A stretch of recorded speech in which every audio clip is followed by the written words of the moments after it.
Mikaleen was a traveling man. He spent his life traveling around Ireland, visiting people in their homes. In every house he told them the news he had picked up on his travels. There were no newspapers or televisions in those days, and people were always keen to hear the news from Mikaleen. Mikaleen would recite poems, some of which he had made up himself.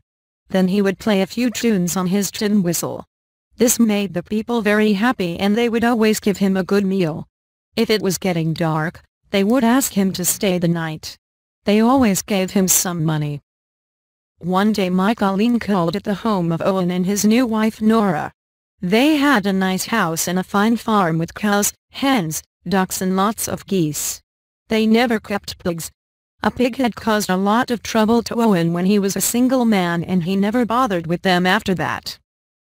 Owen and Nora were starting to sit down to eat their dinner, and they immediately asked Mikaleen to join them.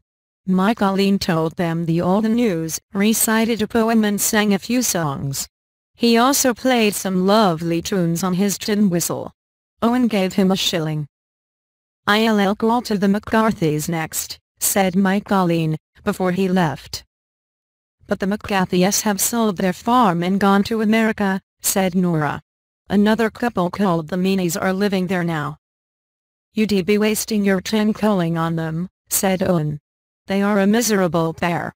When the people around here were helping old widow Kelly to cut her grass, the Meanies were the only ones who wouldn't help. Last week one of my geese wandered into the Meanies' fields, and when I went to look for it, Mrs. Meanie told me she saw the goose flying away over the hills. When I called the next day, I knew from the smell that they had eaten the goose for dinner," said Nora. "They are both greedy and stupid," said Mikaleen. "I will do 3 things to them. First, I'll get them to feed me. Then I'll get them to give me 5 shillings, and later I'll tell people see how silly they are." Then Mikaleen waved goodbye to Owen and Nora and headed for the Meanies' house. On the way he picked up a stone from the road and wrapped it up in his handkerchief. When Mikaleen knocked at the Meanies' house, there was no reply. But Mikaleen knew they were at home because he could see smoke coming out of their chimney.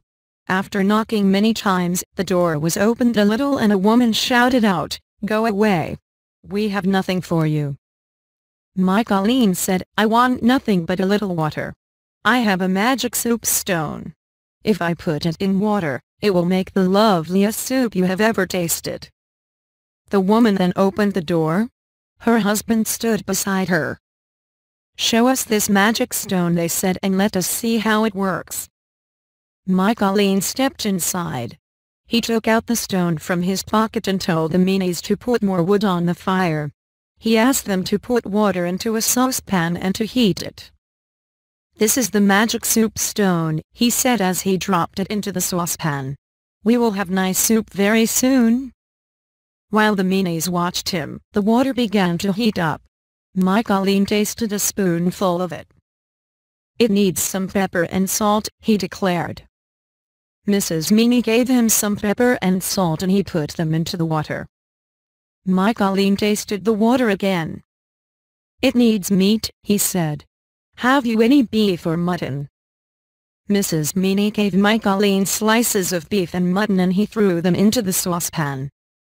Mikaleen tasted the water again. "It needs onions, carrots and potatoes," he said. When Mrs. Meanie gave him these, he added them to the soup. "It's ready now," said Mikaleen. "Put 3 soup bowls on the table." Mikaleen poured the soup into the bowls and the 3 of them sat at the table and began eating it. The Meanies were delighted with the beautiful soup and told Mikaleen that his magic stone was wonderful. Then Mikaleen heard Mrs. Meanie whisper to her husband, "Buy the magic stone off this beggar man. Then we can have lovely soup every day at no cost." Mr. Meanie offered Mikaleen a shilling for the stone, but the traveling man would not take less than 5 shillings. Mr. Meanie finally handed over the money with very poor grace and grabbed the stone greedily. Mikaleen put the 5 shillings in his pocket and left the Meanies' house. For the next few weeks, in all the houses he visited, Mikaleen told the people about Mr. and Mrs. Meany and how they had paid him 5 shillings for a worthless stone. Everyone thought this was the funniest thing they had ever heard, and they laughed and laughed.